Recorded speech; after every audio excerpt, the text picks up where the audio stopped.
Wild mushrooms are a treasured taste of autumn throughout Central Europe, so during this season, you'll often find chefs working away in the forest like Super Mario collecting mushrooms. I'm really excited today. It's a perfect fall-autumn day. The weather is great, the temperature is a little warm. I'm here looking for the chef and the owners from Benjamin's. Hello, I'm Jason. Hey Gavin, how are you? Nice to meet you, I'm Steven. Jason. Hello, Ciao. pleasure.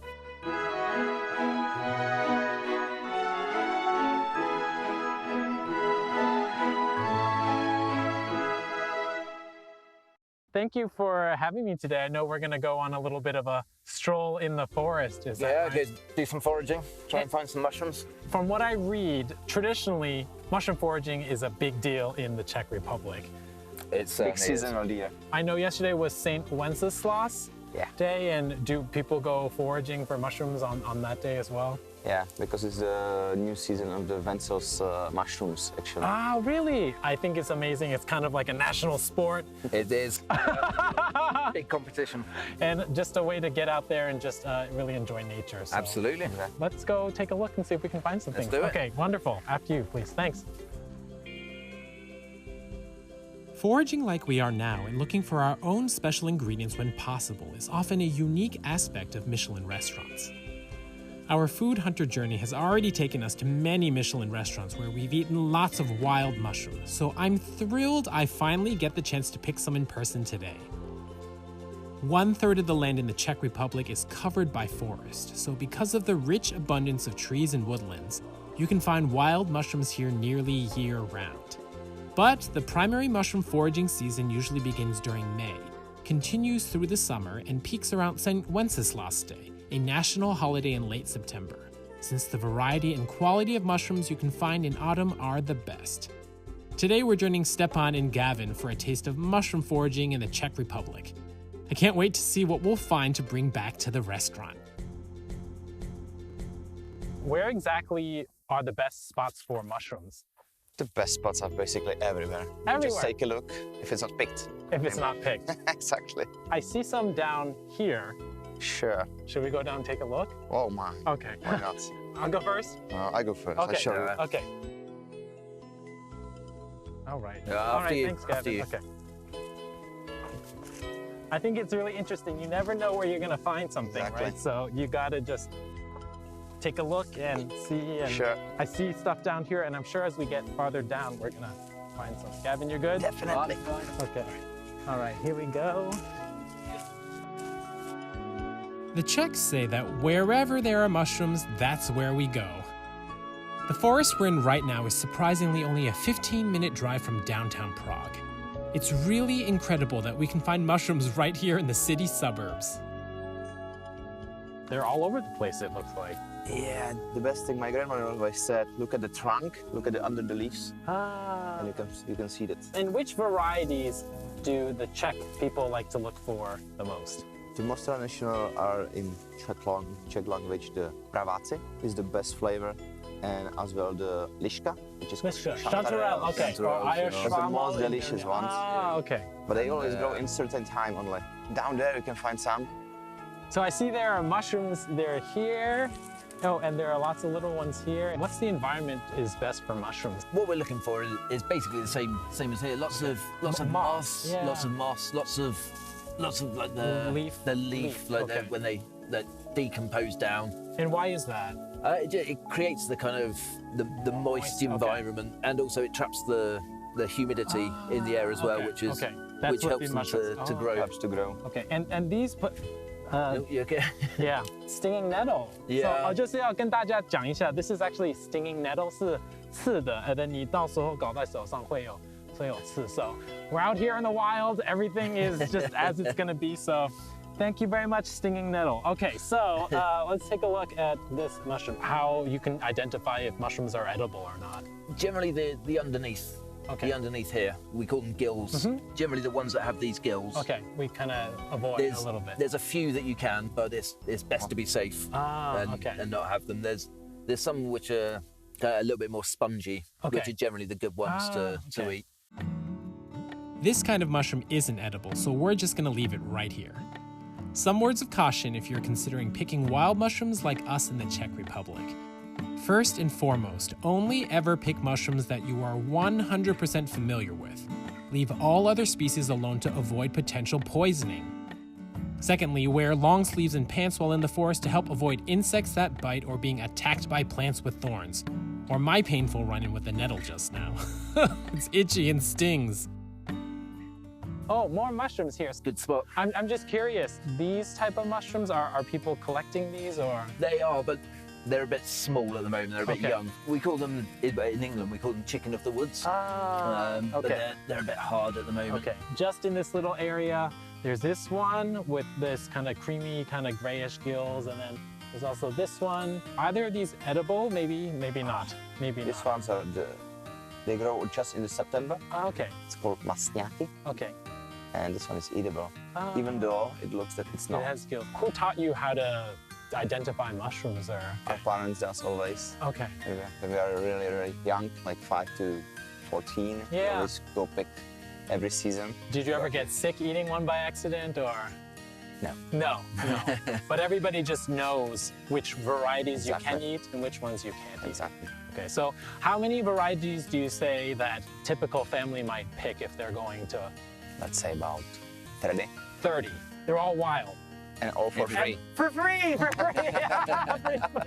And my grandma has always one tip, just look at twice. If you find one, Okay. you'll find more. Because it's always like a Okay, family. colony. They grow, they collect them. And I think what's really interesting is just to point out there are so many different varieties of mushrooms, but some of them look alike, some of them look like other ones. You have to make a 100% positive identification before you eat any of them. And especially with wild mushrooms, do people eat them raw? Some of them, yes. Some you But can. mostly just stir fry, Okay. a little bit of garlic, a little bit of butter. Okay, because I know that Parsley. with some of the wild mushrooms that if you don't cook them thoroughly, they're still gonna give you Yeah. some issues. Yeah. You will feel them in the morning. Yeah. In the Czech Republic, almost everyone will have some knowledge of wild mushrooms, and most people will learn about them starting as children. This is life wisdom that is passed down from generation to generation. Love of mushrooms in the Czech Republic has a history that goes back hundreds of years. Mushrooms were first called meat for the poor man's table. People who couldn't afford meat could go to the forest and collect mushrooms. This free access to these gifts from the forest, whose delicious taste and satisfying texture could compare with meat, created a very special culture. Although other countries in Central Europe also love to forage, their love for hunting mushrooms can't compare to the Czech obsession. According to statistics, the average Czech family picks 8.2 kilograms of wild mushrooms a year. But so far, we've only picked one. We'd better start looking harder. 我觉得去采蘑菇 is really fun because it's almost like a game. You're never sure what you're gonna find on a given day. 然后这边翻翻，这边看一看，但是有的时候有，有的时候没有。但是真的找到 some really fun ones, it's let you be really excited, 很开心的这种感觉. So we're gonna keep looking over here and see if there's anything interesting to be seen here. So. Oh man, wow. Okay, so come over here, let's take a look. Do you see this? It's amazing. So Gavin, it looks to me like maybe this is a macrolepiota or like a parasol. Yeah, I think so. But it looks a little bit aged. That's quite a big one. Okay. I think that's quite a big one. Okay. Wow.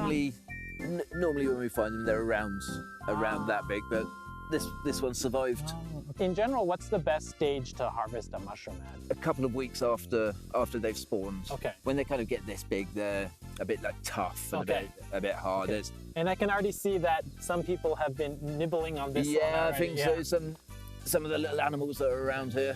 We're not going to harvest this one, but what's the best way to pick the mushroom? Do you just pull it out? Do you cut it, or what's your? The best with a little knife. If you take it just kind of above the ground level, kind of here, it means that once we cut it, the mushroom can regrow again and keep going. If you pull it out, it's kind of ruined. Okay. This is a yummy variety of edible mushroom, but it's a shame it's past its prime. In the commonly understood code of rules for mushroom hunting, in addition to avoiding varieties you don't know, you should always leave some behind to reproduce and leave immature specimens alone to continue growing. Through their relationship with mushrooms, the Czech people learn from an early age how to coexist with nature and how to appreciate the environment. The culture of mushrooming isn't just solely focused on satisfying your appetite. Now that everyone understands the rules, let's see if I have any luck on my own. So I'm looking around here, trying to see if there's anything interesting. You see oak leaves here. You never know what's around here. And 很多 leaf litter stuff. Oh, okay. So I don't know if you can see this here. There's a little mushroom here. And again, when there's one, 通常会有别的，所以这个 but it's a little dried here. 我们在这边翻一翻。哦，这边也有一个。But 就是 there's like 叶子 and stuff right here. 你要翻一翻 maybe 底下就有一个 mushroom. Okay, here's another one. Oh, look, there's more here. Some more here. 很多人很早早上就来这边picking mushrooms. 所以好的都是被人家采光了。Let's take a look and over here. Okay, so 这个很 interesting. 这个小橘子色的这种 mushroom. And you can see 这边有一个 log. So 这种的 mushroom 一定是从the log is decaying and the mushroom is kind of eating the log. So, and also, oh, here's another one. So the more you look, this is a puffball. It's a little bit 过期了, expired, but just let you know that there's so many different kinds of things here. Are these edible ones? They're probably not. I'm not sure, to be honest. You can try them tonight. Yeah. Try them tonight. These small mushrooms aren't edible, so we'll just leave them here in nature and just enjoy how pretty they are. Once again, I want to remind everyone that if you aren't sure if a mushroom is edible or not, do not pick it. Just when I thought we'd be going home without seeing anything else, on the way back through the woods, we had an unexpected discovery. Let's take a look over here. Come on. Okay, so this one I'm really excited about. I don't know if you guys are familiar with this one. A little bit. We see them now and then. This one I know is it's called birch polypore because it only grows on birch trees. Polypore, no gills. Let's see, let's take one off. But the underside's very, very creamy white, but you can actually write in it. And then artists will use kind of a little metal tip and kind of inscribe stuff in here, but you can make a nice picture. But it has a very interesting, fresh flavor. Unfortunately, 这个是不能吃的，但是的味道 is very, mushroom smell, right? Beautiful smell. 很香的这种的 mushroom 的 fragrance and kind of almondy smell that you might associate with mushrooms, but it's just interesting. Certain mushrooms only grow on certain trees. The Czech forest in autumn is just a lovely and vibrant place to be.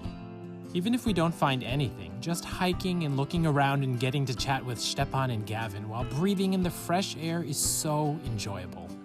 No wonder the Czech people are never tired of mushroom picking.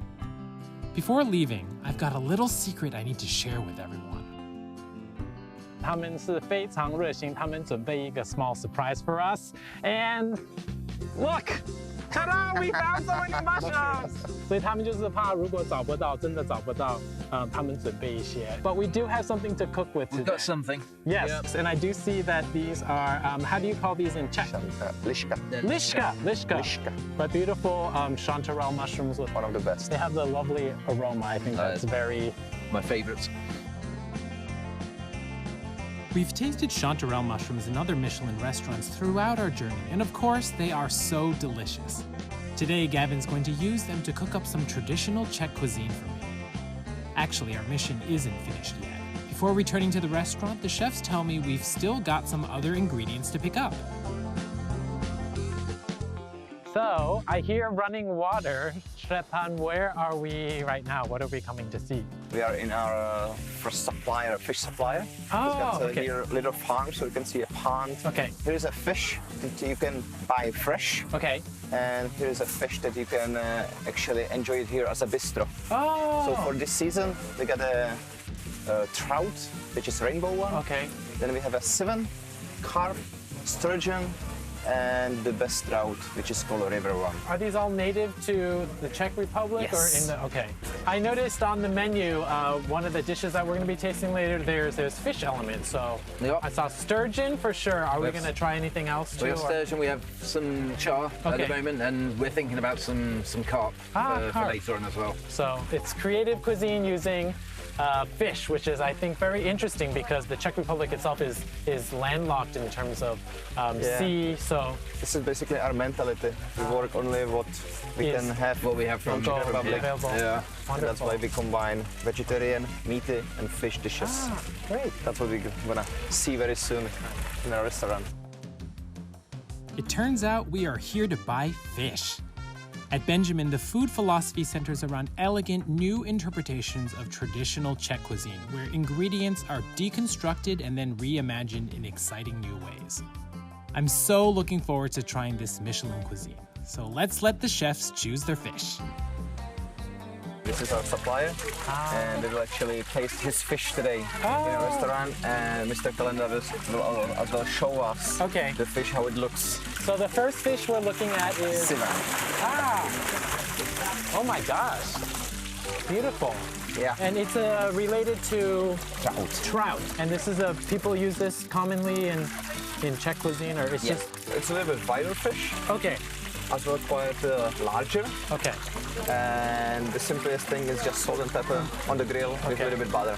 It's very Keeping it simple, fish. delicious. Exactly. Oh, That's the wonderful. best way always. So all these are different types of fish. Exactly. So this type of fish is River trout. river trout. Trout river. You can see river it's- trout. the size Okay. is really small. They're small, yes. Exactly. Perfect mixture. Okay. And the flavor. No bones, basically. Okay. Very little bones that you can chew anytime. In terms of trout, is that one of the very traditional fishes that's in the area? Okay. If you don't take a carp, this Okay. is the best fish you can have in Czech Republic. Okay. And as well, most common and most known in the families. The supplier always buys the smallest fish Yep. ever, because he has a mineral water, spring water here. Okay. So he cleans the fish, Okay. and then the fish gets totally different Flavor. Okay. and doesn't have the muddy, because we don't have a sea, we don't have an ocean. Yes. So you must have a perfect water for it. Okay. That's why he buys always a small one and grow it. OK， 有的时候我们吃这种不是海的鱼会怕泥土味，它是用 mineral 这种矿泉水，有矿物质的在里头，慢慢的把它鱼养大，这样子可以保护它们的natural pure flavor. So it's a delicious technique to make sure we're getting the best flavor we can in them. Awesome. When Stepan and Gavin come here, in addition to buying fish, they're also looking for creative inspiration. Our tasting menu for later hasn't been completely finalized. Which fish is going to meet their standards today? Wow, this is a very different type of fish. Sturgeon. Sturgeon 就是鲟鱼. The texture of the meat is very different, right? Very meaty. Wow. They're very live. They're alive. That's amazing. They look like Skin is Very dinosaurs. soft, very smooth. Yes. What is the best way, in his opinion, to eat sturgeon?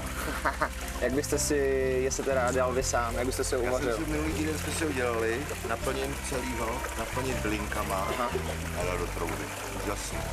Delicious. In that way, you can taste the natural flavor of Exactly. the fish. How long have you been growing and the fish in this particular area? 5 let. Teďka to bude na Vánoce 5 let.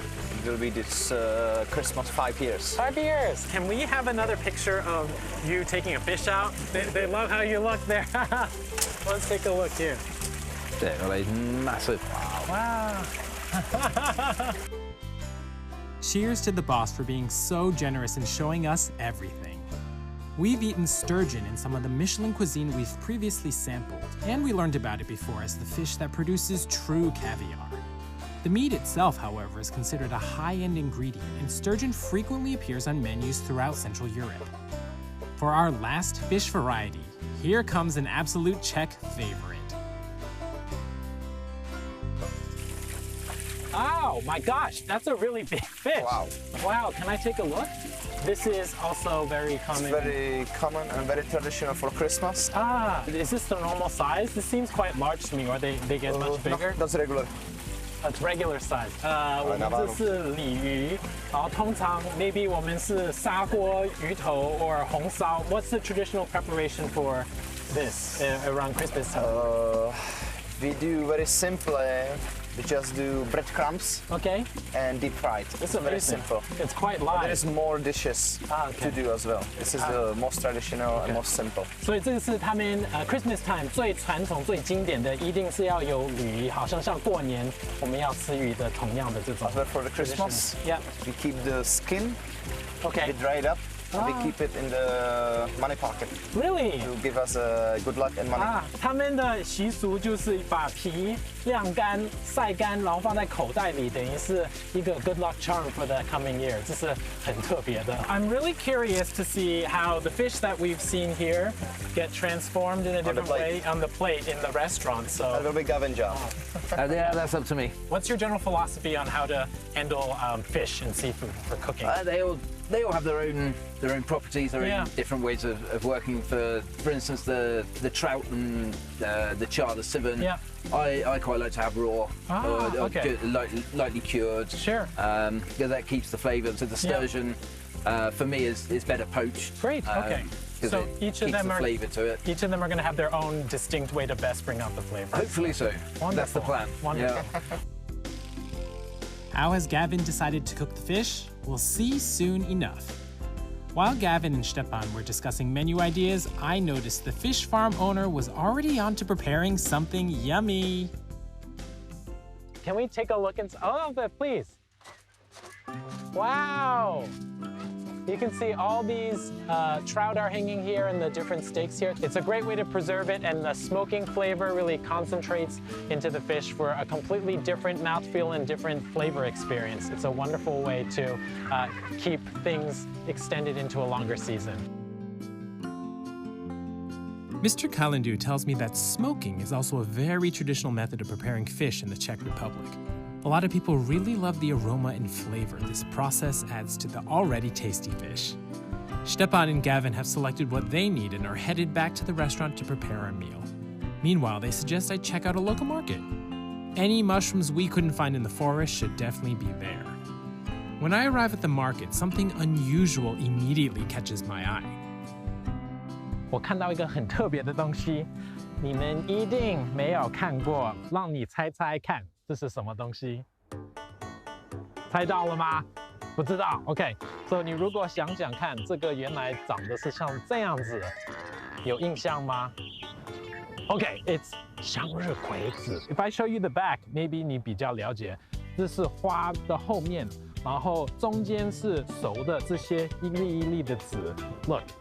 就是我们知道的葵瓜子，这个是很特别，因为你可以整头买回家，然后把葵瓜子磕下来。如果你要上佐料，或是你要去烤，相当 fresh and it's deliciously tasty。所以通常我们看到一包一包的都也不知道到底是它长相是怎么样。But if you take a look here, it's actually a sunflower。现在也是坚果季节 ，so 新鲜的坚果的 walnut 外面都还有这种黏黏的，就是表示非常新鲜。现在正好是捷克的 mushroom season， 我们正好看到这边，这种是 in the family of bolete，so 等于是像 porcini mushroom， 然后你可以看，通常我们想到菇类的底下会有 gills。But 你看这个好像是像海绵一样 ，so spongy。通常这种的是会长在 forest 里头，是跟 pine trees 松树类的东西长在一起，然后就一个很大的，然后就长在这边。And I see some more over here. If you come take a look， 这个我们的 oyster mushroom， 这个是比较平常看到。You can see that there are gills over here. But this one we've seen before. These are the chanterelles or lischki we saw in the woods, and 通常是这种橘紫色的 and 小小的 and the flavor 你闻一下好像是像有一点像杏like apricots, that kind of fruity flavor. But in Austria we saw these two Eierschwammel, delicious chanterelles. Okay, so these 通常是 summer 快要到秋天的时候比较常见到 ，but these amazing ones These are the ones we see in the fall. So Steinpilz, or these are the porcini mushrooms. 通常是比较小的，是比较嫩的。有的时候长老的时候，我们刚刚看到有很多虫子会咬，但这个是很新鲜的，整个从梗子到这边 all the way up to the cap. Delicious woodsy kind of mushroomy smell, and you can just see here. So here are the choice specimens. 你看，然后这个也是很 characteristic 的形状，这样子鼓鼓的好像一个 fairy tale 里头 like a cartoon 这样子，很可爱。Porcini mushrooms only grow wild and can't be cultivated. They're also a prized mushroom in Italy and France. If you happen to find some in the forest, you've definitely hit the jackpot. Besides the seasonal mushrooms, the market has other delicious treats, and I found a unique ingredient that's featured in sweets in the Czech Republic and throughout Central Europe.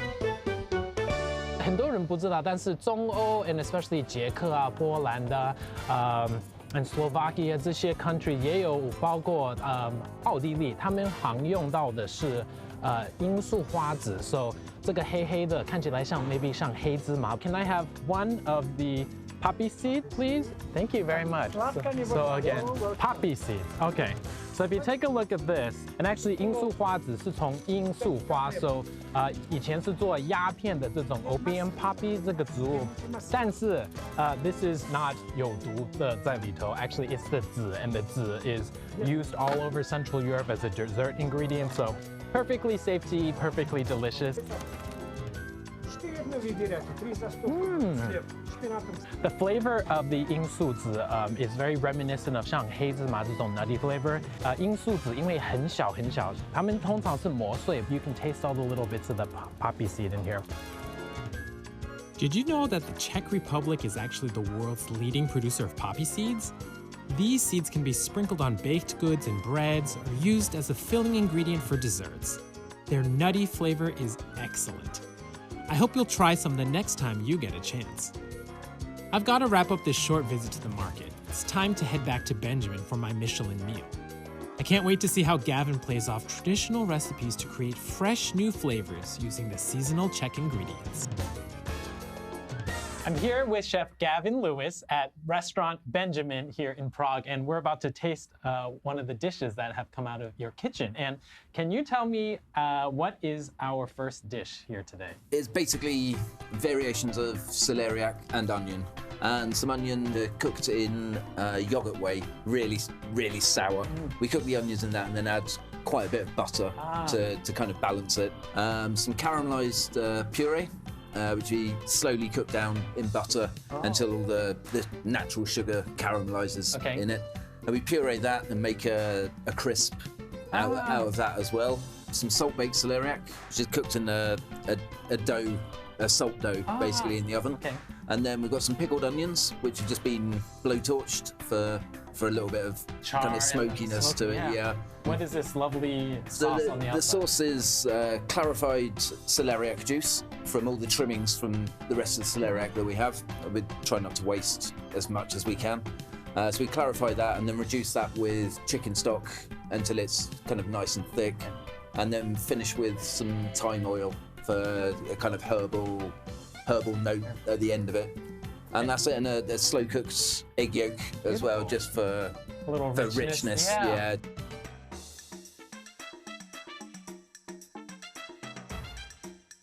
For me, it's just very bright and sunny, the yellow yolk here. And everything else is a bit brown. Well, I think it's very visually interesting to me, the onion petals. Just that little char on them just really sets a color contrast. And that's the plan. What do you suggest is the best way to just kind of dig in? And Absolutely, just go for it. Okay, so here is the onion. Beautiful, luscious with the yolk. I'm gonna get a little bit of the cream. Absolutely. A little bit of everything in one bite. Always the best way. I think for me, just really unexpected textures in all this kind of creaminess that's going on here. There's the onion that's very lusciously treated, but then you have that kind of coating of that creamy egg yolk on top. Just that little extra richness. And I love the onion, the way that it's pickled. It still has its crunch. Really nice. The plan was to basically have a balance of the salty, sour, the richness, to try and get everything to come together with like the earthiness of the celeriac as well. That was the plan. I think we've achieved it.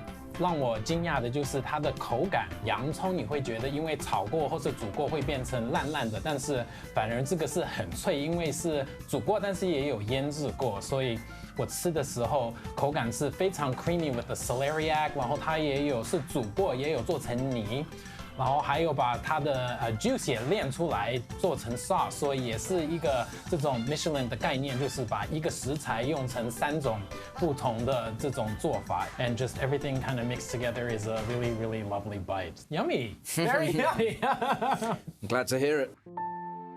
Have you all noticed? I'm chatting face to face with Chef Gavin during the meal. But this is the typical setup for any guest coming here to eat. Benjamin's gourmet theater concept has the chef explaining the dish and its story directly to the guests for each course. It's an innovative idea that completely immerses them in the dining experience. What is this next dish that we have here? The next dish we have is basically raw char, which we saw at the farm earlier. So this is one of it's really literally fresh out of the water. a couple of hours ago. Yeah, we basically just prep it, fillet it off, take the bones out, and then soak it in a salt solution. 10% salt, which keeps it nice and juicy and kind of seasons it as it goes. Some pickled kohlrabi, which is the discs. Yes. Which had a little bit of earthy sourness as it goes. Some nasturtium leaves. Or a little peppery kind of. Yeah, peppery, slightly watercressy kind of flavour to it. And then the sauce is just the bones from the fish reduced down, which we mix with some buttermilk and some dill oil as well for a little bit of freshness.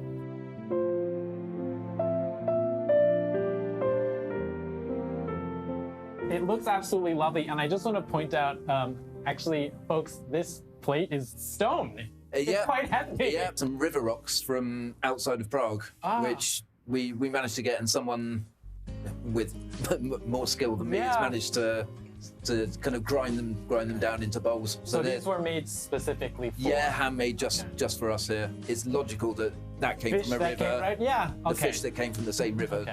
To marry them up. A lot of people just, when they think about plating, just the shapes involved. And I think it's interesting, the nasturtium leaves are circular, the kohlrabi has been obviously handled already, it's just that extra little level of detail, I think, that... It all kind of pulls together in the same way to create that visual aspect that we're looking for. 这个就是我们之前在渔场那边看到的鳟鱼 and I think it's really interesting that it's been prepared in a way that 让我觉得好像是有一点像生鱼片，但是跟生鱼片有什么区别呢？Well， 他们就是用创意力，他们把这个是用盐水稍微腌过，所以可以保留它里头的这种水分。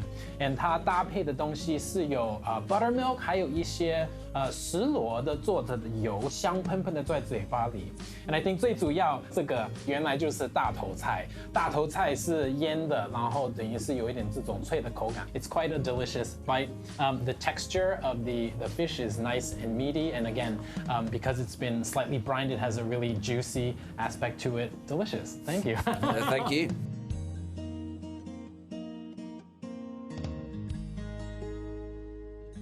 What we have now is some poached carp, which we also got from the farm earlier, which we've just poached off in a little bit of butter and some herbs, some carrot puree, some potato gnocchi, some potato dumplings, some gingerbread sauce, and the topping is chopped walnuts and gingerbread as well. The sauce, can you tell me a little bit about gingerbread? Why gingerbread? I think it comes from the old kind of Habsburg Empire, the old Austro-Hungarian Empire. They obviously use gingerbread quite a lot around Christmas time. I think gingerbread's quite a big thing at that time of year. And carp as well is traditionally is what we eat over here for Christmas. I did read about that you have to have carp as a traditional thing. So normally for Christmas it's breadcrumbs and deep fried. But this way with the gingerbread sauce also fairly traditional. 我很惊讶，它的 sauce 的这个味道好像是有一点像甜面酱的味道，因为他们说是用 gingerbread 是很传统 around Christmas time 他们会吃的甜食 and 鲤鱼 carp 圣诞节的时候，他们也会吃这种。For me, it's very interesting. There is kind of the crumbles and then the 坚果放在这个鱼上头 ，gingerbread, the walnuts 这些都是传统的Christmas time 可以吃的东西。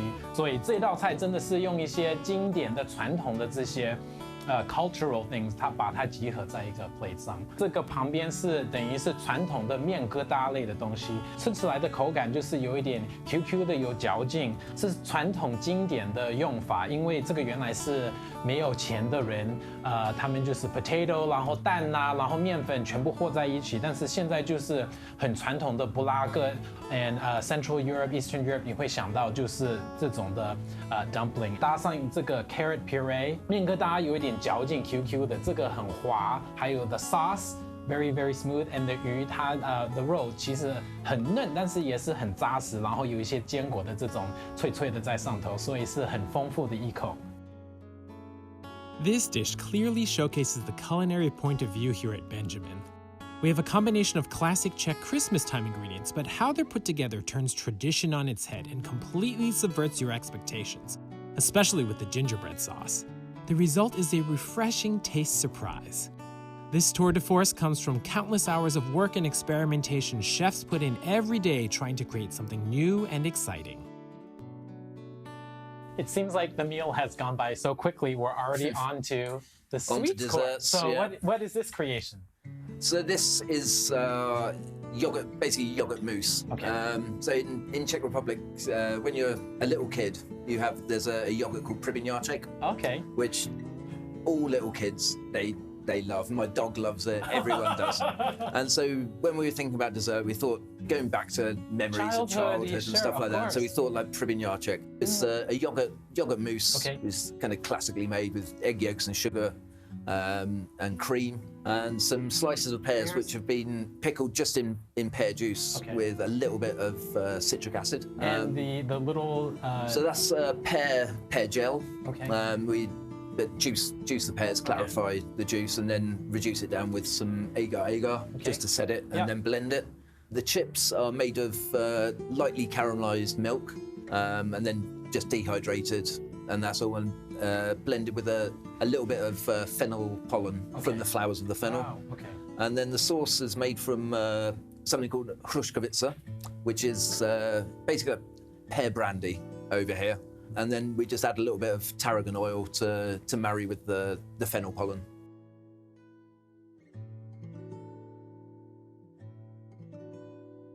Obviously, this is very seasonal, right? This is Yeah, it's kind of end of summer, beginning of autumn kind of season. 这个看起来不是冰淇淋，而是一种 mousse， 然后是用yogurt 做的，但是看起来也许是比较 creamy 的这种，但是一放在嘴巴里很蓬松 very very very fluffy texture. That yogurt flavor is prominent, but it's not stout. Yes. Yeah. 腌制的 pears 也有一种nice texture to them as well. 跟亚洲的这种梨是品种是很不一样的，口感不是那么水嫩的，比较像个苹果 but a little bit more texture to it. And the surprising thing is the herbs. 所以这些香料的用法是相当特别的，因为它有用 fennel seeds 还有 tarragon 做成一种油，虽然它的口感很轻，但是它的 flavor 是相当 powerful 的。It's very unexpected. Usually I would think that the creamy element is maybe a little bit heavier. The heavier. Yeah. And often the herbs are the ones that kind of brighten up the flavor. But in a way, it's the earthiness of that licoricey.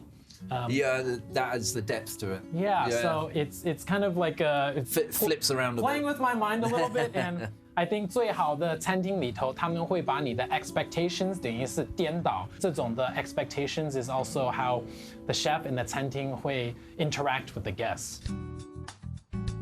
Tasting these 4 dishes wasn't just about eating a delicious meal, but was also about getting to play a little game with the chef. Yes, he used traditional Czech ingredients, but they were combined in such unexpected ways. Trout wasn't grilled as the usual, it was served raw. Carp was poached instead of fried. It's like the montage editing technique used in filming movies. Using the same set of pictures but combining them in different ways will give you different meanings and unexpected excitement. This meal at Benjamin has been such a fun experience, but the game's not over just yet. And what's this? So this is our surprise for you. Ah, so not on the menu. No, not on the menu.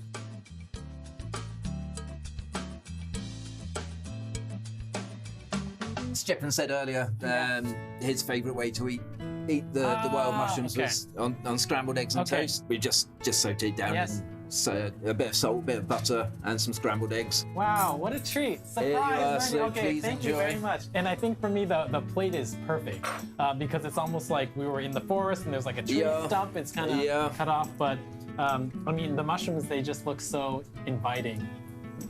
Mmm. No. Yeah.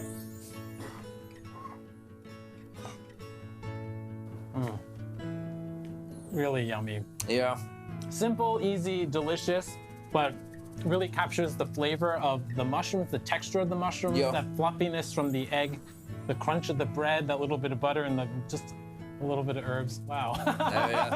That's your present from Benjamin. Thank you. For the Czechs, this dish is one of the most classic ways to enjoy mushrooms at home. It's so simple, but so full with the flavors and spirit of the autumn forests of Central Europe. I hope you'll try making it sometime. I'm the only one dining here tonight, but only 10 seats total in the restaurant. So what was the concept behind such a small, intimate setup?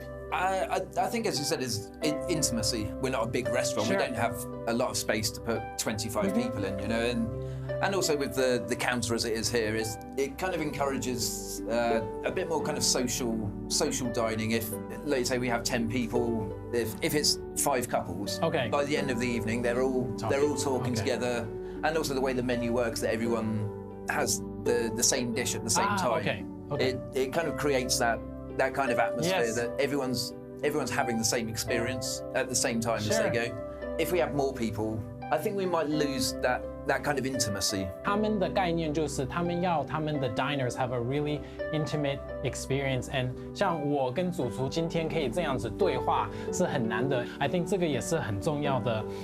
想到 dining experience 不是就是一个人在这边享受，而是跟所有的人在这边一起享受。And I think it's a wonderful concept for how to bring community together.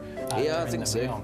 I just want to thank you again for this really amazing experience, insight into here, and something very, very memorable that I will... You're very welcome. Okay. Thank you. Thank you so much. Thank you. Getting to enjoy good food is one of life's great pleasures.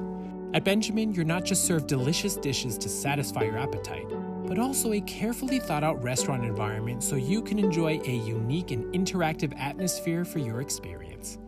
Thanks so much to the entire team at Benjamin for your warm hospitality.